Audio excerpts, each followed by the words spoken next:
बिस्मिल्लाहिर्रहमानिर्रहीम, अस्सलाम वालेकुम। आप यूट्यूब चैनल देख रहे हैं और मैं हूं कामरान नशरत। आपसे रिक्वेस्ट है चैनल को सबसे पहले सब्सक्राइब कीजिएगा ताकि हर आने वाली वीडियो का लिंक आपको मिल सके। जैसा कि आपको मालूम है, हमने अपने यूट्यूब चैनल पर इंटरव्यूज का सिलसिला शुरू किया है। इसका मकसद है कि आप लोगों को उन लोगों से मुतारिफ करवाना है जो ज़िंदगी में कुछ कर रहे हैं या कुछ करने का इरादा रखते हैं। तो आज एक ऐसी ही शख्सियत को मदऊ कर रखा है और मैं इनका फ़ैन भी हूँ। और मैंने जब न्यूज़ एंकरिंग स्टार्ट की पीटीवी से, तो मैंने इनको सुना, इनको देखा कि इनका प्रोनंसिएशन क्या है उर्दू का, किस अंदाज़ में ये बात करती हैं, पॉज़ कहाँ पे करती हैं, स्ट्रेस कहाँ पे करती हैं, और इनको ऑब्ज़र्व किया। और उसके बाद फिर जब मैंने खबरें शुरू की तो मुझे बड़ा उसका फ़ायदा हुआ। फिर करंट अफ़ेयर्स में जब मैं आया, मैंने इनके कुछ प्रोग्राम्स देखे कि गेस्ट के साथ कैसे गुफ्तगू करती हैं, तो उसमें भी मुझे बड़ा फ़ायदा हुआ। तो आज आपकी मुलाकात सैरिश ज़ुहैब से करवाते हैं। Ma'am, thank you so much for joining us today. Thank you so much. बहुत अच्छा लग रहा है और आपने माशाल्लाह इतनी कॉम्प्लीमेंट्री इंट्रोडक्शन मेरा कराया है कि मुझे बहुत अच्छा लगा है। Thank you so much for admiring me. अच्छा मैम, सैरिश, सबसे पहले ये बताइएगा कि आपका जर्नी क्या था? एक्चुअली जब भी हम किसी चीज़ को स्टार्ट करते हैं तो हमारा कोई रोल मॉडल होता है। और हमारे अंदर भी एक शख्स होता है जिसे ज़मीर कहते हैं, और उसके अंदर भी एक सैरिश है, आपके अंदर भी एक सैरिश है, मेरे अंदर भी एक कामरान है जो हमें प्रोवोक करता है कि यार, you are actually made for this. तो वो जर्नी के बारे में सबसे पहले बताइए।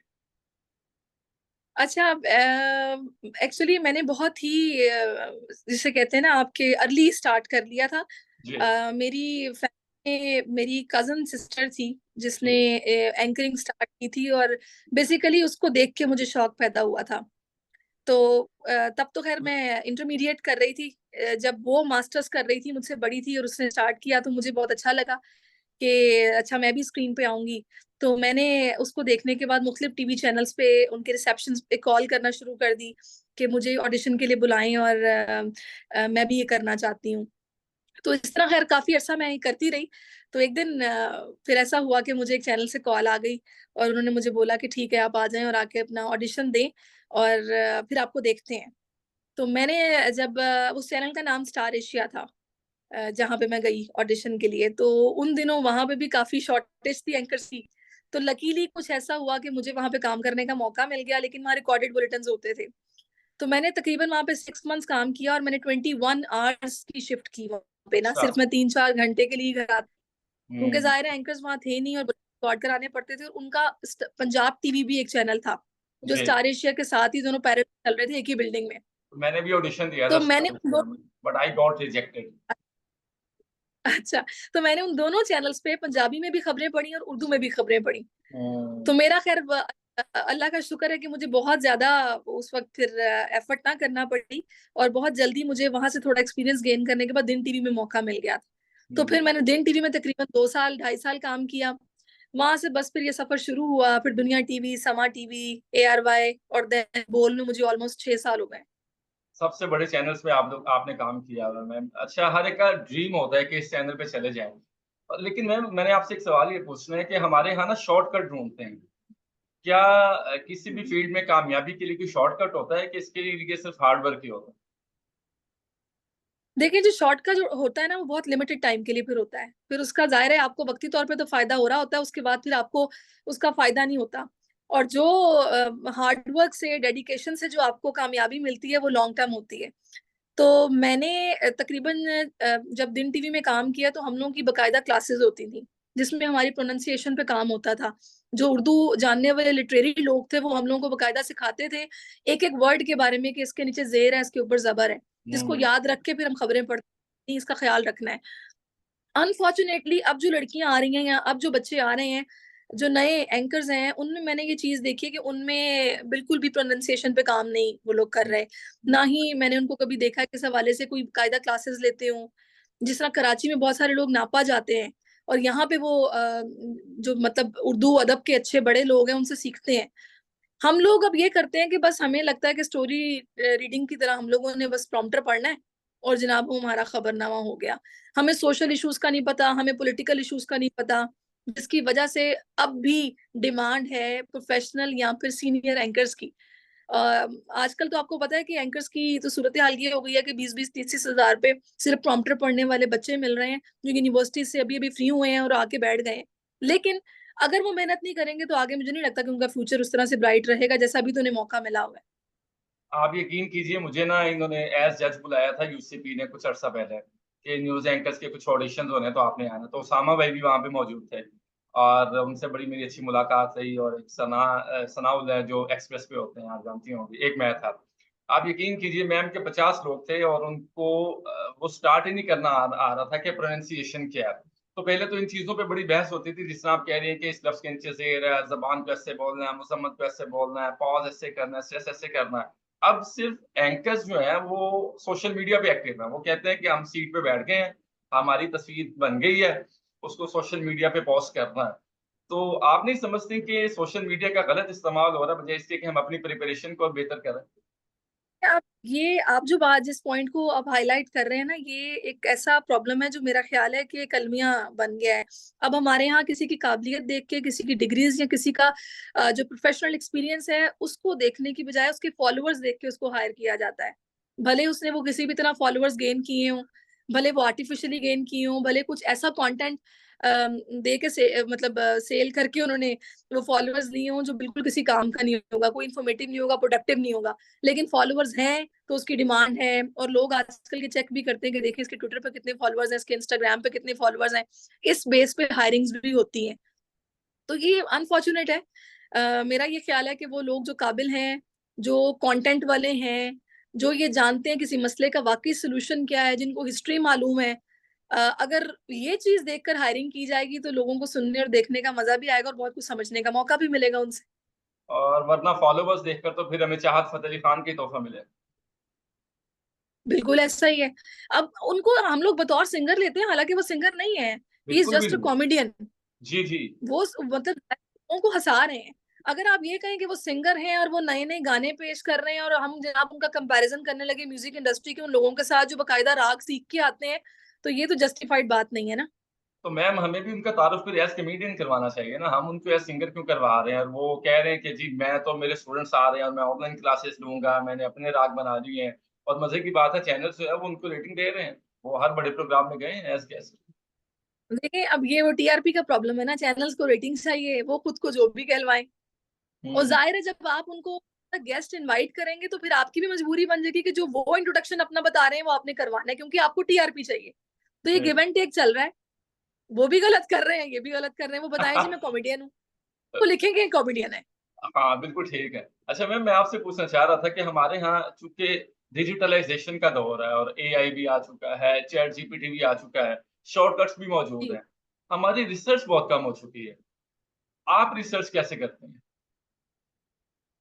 देखिए वैसे तो हम लोगों का ये होता है कि बड़ी म्यूचुअल एफर्ट होती है। हम लोग जब शो करते हैं तो हमारी बकायदा पूरी टीम होती है जिसमें हमारा रिसर्चर भी होता है, हमारा कंटेंट राइटर भी होता है, हमारे मतलब सारे गेस्ट कोऑर्डिनेटर प्रोड्यूसर सभी एक मुश्तरका एफर्ट होती है। हम लोग ज्यादातर अब कोशिश करते हैं कि गैजेट्स हमारे हाथों में होते हैं, मोबाइल पे ही हम लोग जो गूगल पे समझना चाहें, सीखना चाहें, ढूंढना चाहें वो हमें मिल जाता है। लेकिन ये है कि जब आप कोई एक अच्छी चीज स्क्रीन पे पेश करते हैं तो वो मेरी सिर्फ अकेली की एफर्ट नहीं होती है, उसमें रिसर्चर भी साथ होता है जो कि हिस्ट्री पर रिसर्च कर रहा होता है। तो सम टाइम हमें खुद नहीं करना पड़ता, वो हमें निकाल के दे देता है कि भी देखें ये पॉइंट्स हैं, इनको आप जहन में रख के बात कीजिएगा। हाँ ये बिल्कुल आप सही कह रहे हैं कि जो चीज रिसर्च बेस्ड होगी जाहिर है उसमें वजन होगा, आप दलील के साथ बात करेंगे। और अगर आप बगैर रिसर्च के बैठ के किसी भी टॉपिक पर बात करेंगे तो वो बड़ी मतलब लॉजिकल बात नहीं होगी, एक सतही सी बात होगी जिसको मेरा ख्याल है कि हर कॉमन बंदा जो है वो सोचता या समझता भी होगा। डेप्थ में जाके जब बात की जाएगी वो कंटेंट या रिसर्च के साथ ही होगी। वो खैर मुश्किल काम भी है, थोड़ा उस पर मेहनत करनी पड़ती है। तो ये वही एंकर करता है कि जो ये चाहता है कि उसका करियर बने इस फील्ड में और लोग वाकई उसको जाने उसके नाम से भी उसके काम से भी। मैम सोशल मीडिया की बात कर रहे थे हम, तो सोशल आपका इतना बड़ा कैरियर है। लोग आपको फ़ॉलो करते हैं, मैं आपको फ़ॉलो करता हूँ और फ़ॉलो करना चाहता हूँ, लेकिन आप सोशल मीडिया पे उस तरह से एक्टिव नहीं हैं, जैसे सहरिश ज़ुएब का एक ब्रांड है, उसको एक्टिव होना चाहिए। इसकी क्या वजह? इसमें थोड़ा सा प्रॉब्लम कुछ इस तरह से है कि मैं थोड़ा सा मेरा ना पर्सनल अगर बात की जाए तो मैं थोड़ा सा ना जो कहते हैं ना फैमिली ओरिएंटेड गर्ल हूँ। कि मेरा ये प्रेफरेंस मेरी ये होती है कि मेरा ज्यादा टाइम या मेरी ज्यादा तवज्जो मेरे घर पे रहे, जो रिस्पॉन्सिबिलिटीज मेरे पे मेरी पर्सनल लाइफ में है मैं उनको ज्यादा बेहतर तरीके से अंजाम दूं। तो जिसकी वजह से सम टाइम ये होता है कि इसमें थोड़ा सा ये हो जाती है कि मैं लैप्स आ जाता है कि मैं बच्चों को या घर को टाइम देने की वजह से सोशल मीडिया पे वैसे एक्टिव नहीं हो पाती।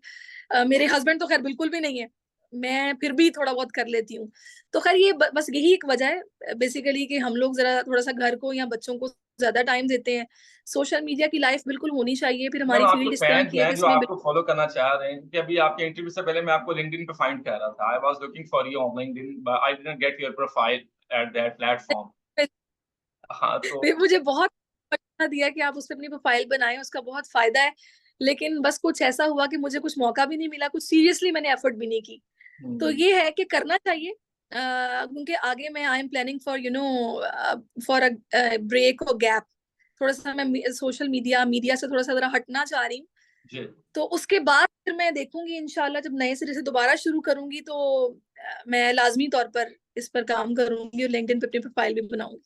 जब अच्छे एंकर्स का ज़िक्र आता है तो काशिफ़ अब्बासी और मेहर बुखारी याद आते हैं कि वो हस्बैंड और वाइफ मीडिया में सर्व कर रहे हैं, अपने-अपने डोमेन में वो खेल रहे हैं और चल रहे हैं और अच्छे एंकर्स हैं। इसी तरह न्यूज़ जी। एंकर्स की जब बात आती है तो आपका और ज़ुहैब हसन का ज़िक्र आता है, सहरी सुहैब और ज़ुहैब हसन। तो आपके घर में मैम ये इस फ़ील्ड से कोई डिस्कशन होती है जिसको डिबेट कहते हैं? अच्छा, वैसे तो हम कोशिश करते हैं कि अवॉइड ही करें, क्योंकि हमें बच्चे ही मौका नहीं देते, आजकल क्योंकि की जाहिर है वो पॉलिटिक्स जब आपको अवॉइड करने देती है मैम जो हो रहा है? देखिए वैसे वैसे तो अल्हम्दुलिल्लाह कुछ ऐसा है कि हम लोग के व्यूज काफी हद तक एक है। अच्छा। मैं भी कन्विंस्ड हूँ। तो एज सच कभी कोई इस तरह का झगड़े वाली या फिर आपस में कोई बहस मुबाहिसा जो कि बड़ा कुछ इख्तियार कर जाए, वैसा तो कुछ कभी ऐसा नहीं हुआ। लेकिन ये है कि हमारी ज्यादा बात घर में जब हम आ जाते हैं तो पॉलिटिक्स पे कम ही होती है, क्योंकि हम ऑफिस में 8-8 घंटे जब इस पे बात कर लेते हैं तो घर में भी अगर यही बात करेंगे तो बोर हो जाएंगे। तो हम कोशिश करते हैं कि घर में अवॉइड ही करें। लेकिन ये है कि काफी हद तक हमारे व्यूज एक हैं, तो कभी ऐसा कोई प्रॉब्लम नहीं हुआ कि क्लैश हो रहा हो। और मैम प्रेशर कैसे हैंडल करते हैं? मैं चूँकि पीटीवी से बिलॉन्ग करता हूँ, करंट अफेयर्स प्रोग्राम्स भी वहाँ पे कर रहा हूँ। रेडियो मैंने 2013 से जॉइन किया था, न्यूज़ रीडिंग से, अब करंट अफेयर प्रोग्राम वहाँ भी कर रहा हूँ 2013 से अब तक। तो आपको पता है कि आजकल के जो हालात हैं, प्रेशर बहुत है। आप अपनी राय को नहीं बयान कर सकते। स्पेशली अगर नहीं आप कर सकते। नेशनल टीवी के ऊपर काम कर रहे हो और अब जो आप भी प्राइवेट चैनल्स पे जब आप काम कर रहे हैं, तो एक स्मेल समझ आ रही होती है आपके बोलने से कि आप क्या बोलना चाह रहे हो, क्या बोल रहे हैं। इसको कैसे आप मेक श्योर मैं करते हैं, हैंडल करते हैं? देखिए, ये जो सवाल आपने किया ना, ये समझ लें आपकी दुखती रग है ये, कि इसके ऊपर मैं बात करना भी चाहती हूँ, लेकिन मैं ज्यादा बात कर भी नहीं सकती और करना चाह भी नहीं रही, क्योंकि जिस पॉइंट को आपने रेज किया ये वाकई बड़ा अनफॉर्चुनेट है कि सम टाइम जाहिर है हमें एक पॉलिसी गाइडलाइन को फॉलो करना पड़ता है, जो कि मेरा ये ख्याल है कि एक सहाफी के लिए किसी भी किस्म की गाइडलाइन नहीं होनी चाहिए। कैमरे की आंख हमेशा सच बोलती है और सहाफी की जुबान को भी हक और सच के साथ खड़े होना चाहिए। हुँ, तो ये एक चीज है। लेकिन ऑब्वियसली जब आप कहीं नौकरी करते हैं, मुलाजमत करते हैं, तो फिर आपको गाइडलाइंस को फॉलो करना पड़ता है इदारे की। मैं किसी मखसूस इदारे का नाम नहीं लूंगी, क्योंकि हर इदारे में यही सूरत हाल है। तो ये होना तो नहीं चाहिए, लेकिन अनफॉर्चुनेटली पाकिस्तान में है। हुँ। मैम एक और इश्यू है, बीइंग अ फीमेल बहुत सारी डिफिकल्टीज़ का सामना करना पड़ता है, स्पेशली उन ख़वातीन को जो हाँ, मीडिया में आना चाह रहे हैं या मीडिया में हैं। आपने प्रेशर, सॉरी मैं आपकी बात सुन नहीं पाई, लेकिन मैं आपको उस बात का जवाब कंप्लीटली देना चाह रही हूँ। आपने प्रेशर की बात की थी। देखिए, जो पॉलिसी लाइंस है वो तो खैर हर हर सहाफी के जहन में होती है कि वो जिस इदारे में काम करता है उसकी एडिटोरियल लाइन क्या है।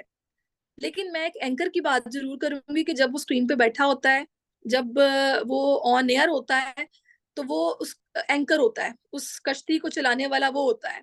पीछे जितनी एफर्ट हुई होती है वो सब उस पर डिपेंड फिर कर रहा होता है कि वो आगे किस तरह प्रेजेंट हो रही है। जी, ऐसे में मुझे ये लगता है कि पैनल प्रोड्यूसर होता है ना, जो स्विचिंग पे होता है या जो जी, आपको इंस्ट्रक्शंस देने वाला, जी। अगर वो पैनिक है तो वो आपको परेशान करेगा, आपको हुँ, प्रेशर हैंडल करने में प्रॉब्लम होगी। तो हुँ, मेरे ख्याल में एक लाइटली और बड़ा जिसे कहते हैं ना कि वाइजली आपको इंस्ट्रक्ट करने वाला जो बंदा है ना, उसका ना पैनिक में आना बड़ा गलत है। हुँ। अगर वो बंदा नेचर वाइज पेशेंस वाला और तरीके से हैंडल करके आपको इजी रखने वाला होगा, तो आप बड़े अच्छे से प्रेजेंट करेंगे जिस भी चीज को, जिस स्टोरी को करना चाह रहे हैं। हुँ, मुझे आज तक याद है, एक हमारे थे, उनका नाम था फैज, हुँ, जो मुझे 15 साल करियर में आज भी वो लड़का याद है।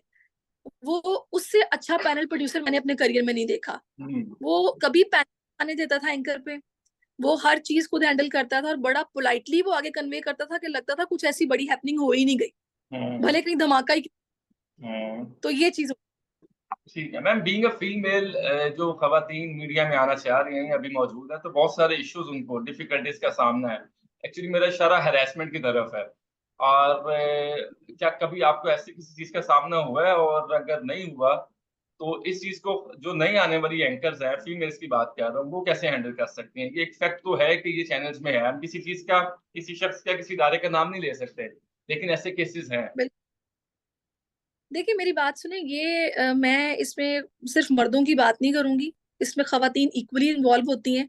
जब खवातीन और मर्द दोनों इन्वॉल्व होते हैं तभी कुछ तरह का स्कैंडल बनता है, यहाँ पे कुछ तरह का इशू सामने आता है। अनफॉर्चुनेटली हमारी फील्ड में कुछ खवातीन ऐसी रही हैं जिनकी वजह से ये माहौल पैदा भी हुआ, जो कि फैसिलिटेटर भी रही। मैं स्पेसिफिकली ना किसी का नाम लूंगी, ना किसी इदारे का, ना किसी का। लेकिन बीइंग अ वुमेन, मैं ये बात जरूर सोचती हूँ कि अच्छे बुरे लोग हर जगह पर होते हैं, ना सिर्फ मीडिया तो बदनाम है, हर इदारे में होते हैं।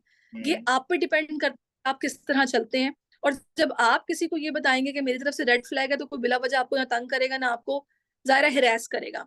तो it's totally depend on you. अगर आप किसी को स्पेस देंगे तो जाहिर है दूसरा उसका इस्तेमाल करने की कोशिश करेगा। तो ये चीज बिल्कुल गलत है कि जनाब मीडिया ही खराब है, या मीडिया का माहौल खराब है, या इसमें लड़कियों को हरास किया जाता है। कहीं ना कहीं उन लड़कियों की भी गलती होती है जो किसी को मौका देती है, या फिर कोई अगर आपको बॉल कराने की कोशिश करे और आप उसको खुद कैच करना चाह रही हैं, तो आप ये तो नहीं कह सकती कि वो गलत है और आप ठीक है। फिर तो आप दोनों गलत हुए ना। तो जी हम सिर्फ जी। मर्द हजरात को इसमें कह सकते हैं, इसमें खवातीन का बराबर का कंट्रीब्यूशन होता है, तो इस तरह की चीजें सामने आती हैं, और ये हर जगह पर है। मैम मेरा एक आखिरी सवाल है कि आपने न्यूज़ एंकरिंग भी की है, करंट अफेयर प्रोग्राम्स भी आपने लीड किए हैं, मॉर्निंग शोज भी किए हैं और ट्रांसमिशंस भी की हैं। तो आपको ज़्यादा मज़ा जी। किसमें आता है? मुझे मॉर्निंग शो में, जो कि मैं अब कर रही हूँ। अच्छा, मॉर्निंग शो में। और लेकिन ट्रांसमिशंस तो मैम बड़ी टफ हो जाती है ना। देखिए आप इलेक्शन ट्रांसमिशंस कह रहे हैं, उसका एक अलग डेमो है। आप मुहर्रम उल हराम की बिल ट्रांसमिशंस कह रहे हैं, उसका एक अलग डेमो है, बहुत एहतियात के साथ। आप स्पोर्ट्स कर रहे हैं, शर्ट्स पहन के पाकिस्तान की, फिर वो आपको पता है पाकिस्तान अगर मैच आ जाए तो क्या होता है। तो वो हर चीज़ का एक डेमो है, हर अंदाज़ अलग है। तो वो कैसा एक्सपीरियंस है ट्रांसमिशंस का? यही, खैर मेरी नेचर इस तरह की है, या मेरा कुछ मिजाज, मेरी पर्सनालिटी इस तरह की थी कि मैंने जब अपने करियर का आगाज किया था, मैं समा में थी, जब जब मेरा सबसे अच्छा जंप था दुनिया से, समा में आई थी। तब भी मुझे एक हमारे वहाँ पे प्रोड्यूसर थे, उन्होंने मुझे कहा था कि आपको मॉर्निंग शो करना चाहिए। तो खैर मुझे खुद भी फील होता था, लेकिन मुझे मौका अब मिला बोल्ड टीवी में आके। लेकिन जो मेरा एक कहते हैं ना कि डेस्टिनेशन शुरू से जो थी, वो मॉर्निंग शो ही थी, जी। जो कि मैं अब कर रही हूँ। लेकिन अभी ये किसी को पता नहीं है। मैं आप ही के चैनल पे अभी ये फर्स्ट टाइम बता रही हूँ कि मैं अब मॉर्निंग शो से भी रिजाइन कर चुकी हूँ। अच्छा। तो मैं अब थोड़ा ब्रेक आ रही हूँ। और उसके बाद फिर इंशाल्लाह जब शुरू करूंगी तो फिर देखूंगी क्या मुझे अपॉर्चुनिटी मिलती है। लेकिन फिलहाल मॉर्निंग शो किया है, बड़े अच्छे से किया है।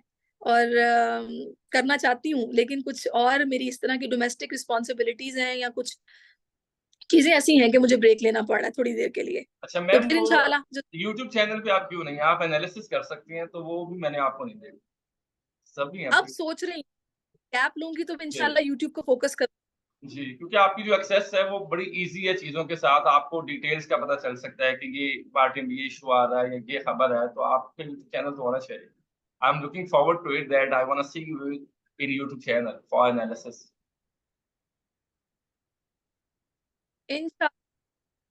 इंशाल्लाह you will see me soon on YouTube.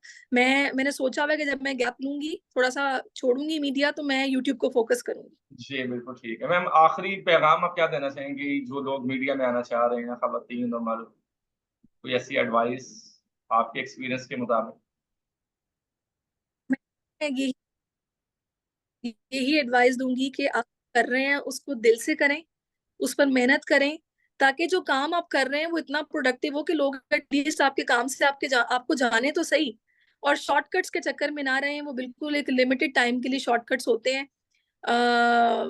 मेरा ये ख्याल है कि इंसान को फोकस होकर पॉजिटिविटी के साथ बस मेहनत करनी चाहिए, बाकी सब अल्लाह पे छोड़ देना चाहिए, गो विद द फ्लो रहना चाहिए, अपने प्रेजेंट में जीना चाहिए, बजाय इसके कि आप पास्ट को सोच के परेशान रहें, या फ्यूचर के बारे में सोच के आप एक दौड़ में लगे रहें, जिससे आपका प्रेजेंट भी खराब हो जाए। तो हुँ। इसलिए बेहतर है कि आप ने दिया उस पर सब्र शुक्र करके सही वक्त का इंतजार करें, और बस मेहनत करते रहें।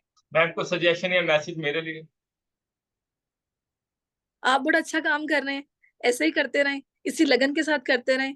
और मेरी फर्स्ट टाइम आपसे बातचीत हो रही है, तो मुझे बड़ा अच्छा लगा आपसे बात करके। Ma'am thank you so much for your time. और मुझे बहुत अच्छा लगा, बहुत सी नई चीजें जो मेरे काम आ सकती हैं तो वो भी आपने इसमें डिस्कस की है, और वो लोग जो मीडिया में आना चाह रहे हैं उनके लिए भी ये एक मशाल राह साबित हो सकती है। Thank you so much ma'am, बहुत शुक्रिया आपके टाइम का, इंशाल्लाह बहुत शुक्रिया। Welcome, thank you.